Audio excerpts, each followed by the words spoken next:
ரஜினி நடிக்கும் கபாலி திரைப்படத்தை ஜூலை 1ஆம் தேதி திரையிட திட்டமிட்டுள்ளனர். கபாலி வெளியாகும் அதே தினத்தில், அதாவது ஜூலை 1ஆம் தேதி ஆட்ரா மச்சான் விசில் படத்தை வெளியிட உள்ளனர். இந்த படத்தில் சினிமா ஹீரோவாக பவர் ஸ்டார் நடித்துள்ளார்.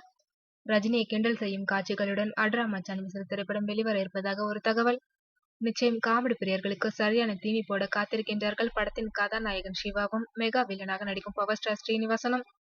இருவருக்கும் தனித்தனி ரசிகர் வட்டம் உண்டு என்பதுடன், இருவரும் கூட்டணி சேர்ந்து நடித்தால் அதை ரசிப்பதற்கென இன்னொரு ரசிகர் வட்டமும் உள்ளது.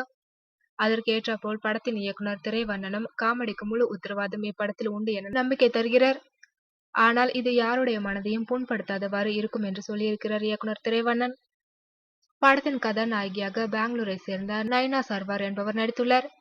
இவர்களுடன் சென்ட்ராயன், அருண் பாலாஜி, சிங்கமுத்து, மைசூர் அலிகான், டி.பி. கஜேந்திரன், மதுமிதா என பலர் நடித்துள்ளனர்.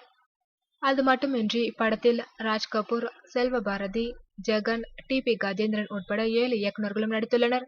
படத்திற்கு ரகுநந்தன் இசையமைத்துள்ளார்.